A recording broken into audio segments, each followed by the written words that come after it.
બધાય તમે લોકો બધાય મજામાં છો ને? આજે આપણે અધ્યાય 1.1 દાખલા નંબર 6 જે છે ગણીશું. દાખલાની રકમ આપેલી છે કે સમજાવો કે આ પહેલી વિગત આપી છે 7 × 11 × 13 + 13 અને બીજી રકમ આવી આપેલી જે છે 7 × 6 × 5 × 4 × 3 × 2 × 1 + 5 શા માટે વિભાજ્ય સંખ્યા છે? આ બંને જે આપી છે શા માટે વિભાજ્ય સંખ્યા છે?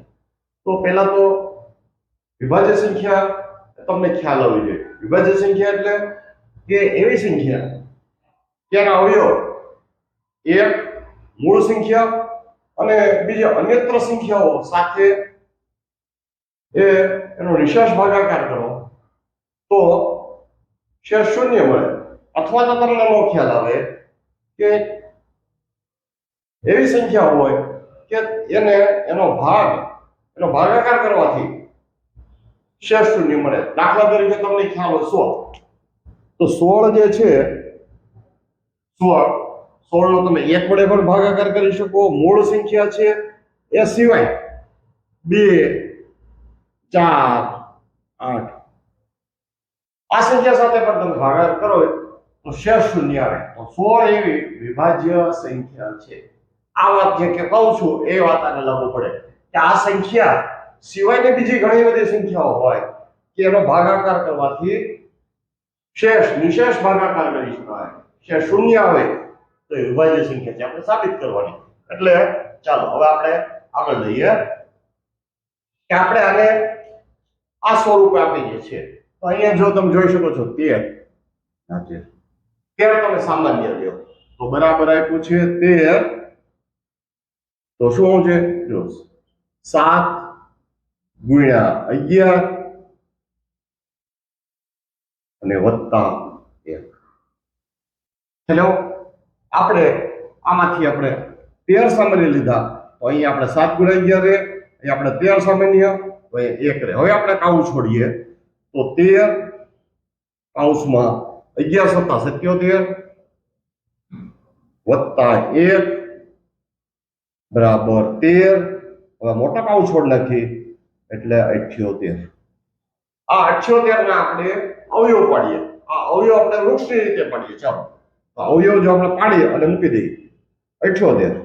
તો 78 ના ક્યાં બે અવયવ આવશે? 78 ને તમે 2 વડે ભાગો તો કેટલા આવશે?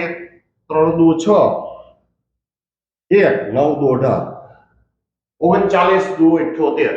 ચાલો હવે 39 ના અવયવ પાડો તો 39 ના બે અવયવ 13 39. ચાલો હવે આપણને અવયવ મળશે નહીં. તો 78 ના અવયવ ક્યાં આવશે? જો 78 બરાબર 2 × 3 2 × 3 × 13 13 2 6 × 13 78. તો 78 બરાબર આપણે આ લખશું તો આપણે એમ આવશે બરાબર 13 × 2 × 3 × 13 2 × 3 × 13. ચાલો જો આ 13 અને આ 13 બે વાર છે એટલે 13 નો સ્ક્વેર આવશે. અને છેલ્લા લખી તો આપણે 2 × 3 × 13 નો સ્ક્વેર. ચાલો એટલે આ રીતે આ દાખલો ગણી શકાય. તો આપણે એમ લખીએ કે આ જે સંખ્યા જે છે કઈ 7 × 11 × 13 +13 ને અવિભાજ્ય સંખ્યાઓનો ગુણાકાર તરીકે દર્શાવી શકાય. અને તેથી કરીને આપણે આ જે સંખ્યા છે 7 × 11 × 13 +13 આ જે છે વિભાજ્ય સંખ્યા છે. ચલો આ બધી આપણે ભાગાકારના સ્વરૂપે દર્શાવી એટલા માટે આ વિભાજ્ય સંખ્યા થાય. તો હવે આપણે આ સંખ્યાને પણ આ જે ગણ્યો એવી જ રીતે આપણે ગણી શકાય. તો ચાલો હવે આપણે લેશું બીજું 7 × 6 × 5 × 4 × 3 × 2 × 1 + 5. બેયનામાં 5 છે સામાન્ય. આપણે 5 જે છે આપણે સામાન્ય લેશું. તો મોટા કૌંસમાં આપણે લેશું 7 ગુણ્યા 6 ગુણ્યા 5 સામાન્ય જાય 4 ગુણ્યા 3 ગુણ્યા 2 ગુણ્યા 1 ને વત્તા 1. ચાલો આમ આવ્યું. હવે આપણે આનો ગુણાકાર કરશું. હેલો, તો બરાબર 5 ના 5 આનો ગુણાકાર આવશે. જો 7 6 42 ગુણ્યા 4 નો ગુણાકાર 7 ગુણ્યા 6 એટલે 42, 4 ગુણ્યા 3 ગુણ્યા 2 4 તેરી 12 12 દુ 24 અને વત્તા તમારે 1.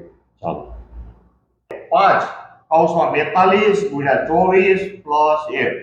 હવે આપણે 42 અને 24 આ જે છે એનો ગુણાકાર, જો અહીંયા મેં ગુણાકાર કરેલો જે છે 42 ને 24 એનો ગુણાકાર કેટલો હશે?